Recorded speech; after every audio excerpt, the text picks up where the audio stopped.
Assalamualaikum warahmatullahi wabarakatuh. Perkenalkan, nama saya Nur Fajri Aulia, NIM 1031811023.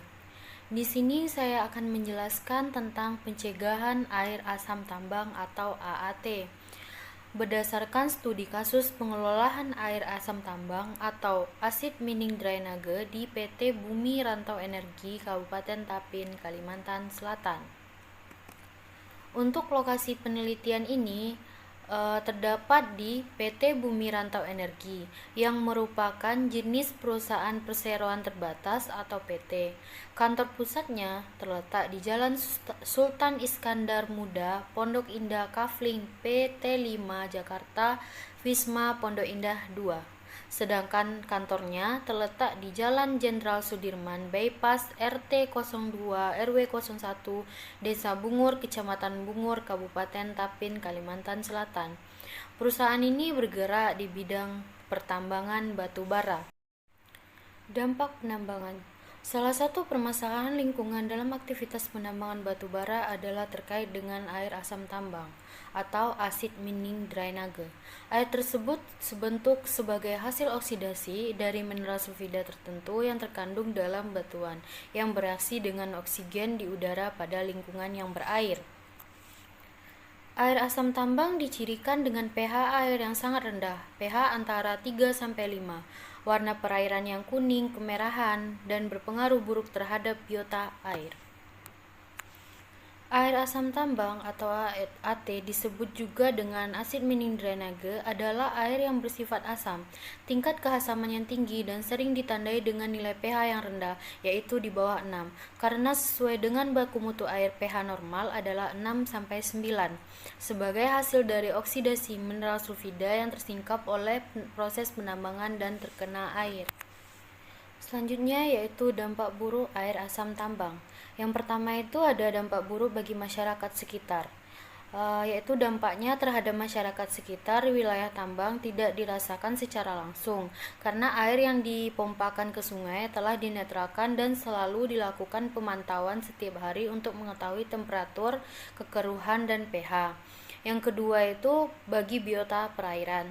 Dampak negatif untuk biota perairan adalah terjadinya perubahan keanekaragaman biota perairan seperti plankton dan bentos. Kehadiran bentos dalam suatu perairan dijadikan sebagai indikator kualitas perairan.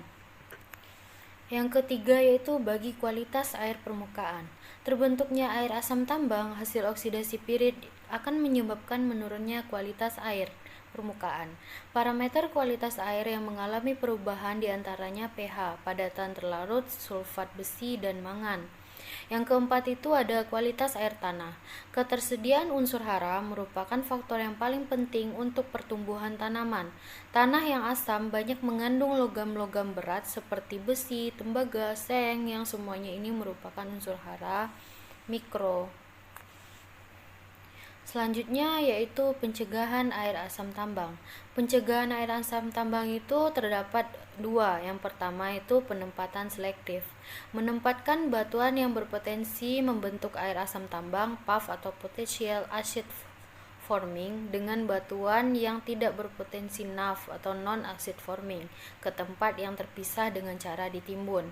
Yang kedua itu ada manajemen tanah. Manajemen tanah ini bertujuan untuk memisahkan tipe tanah secara benar sehingga pencampuran dan degradasi kualitas tanah pucuk tidak terjadi.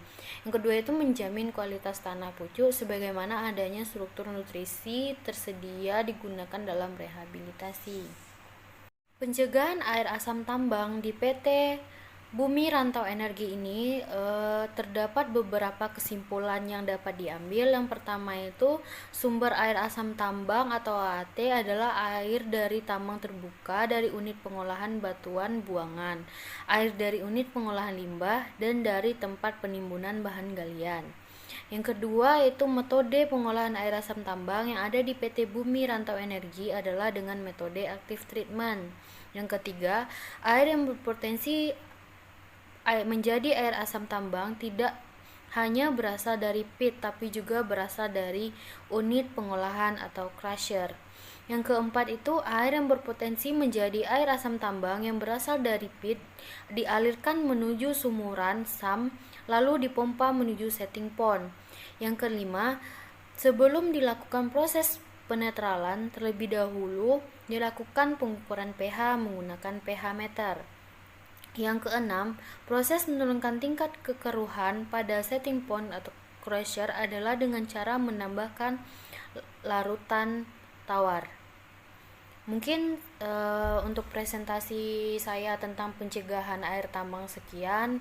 Apabila ada kata selama penjelasan, saya minta maaf, saya ucapkan terima kasih. Saya tutup. Assalamualaikum warahmatullahi wabarakatuh.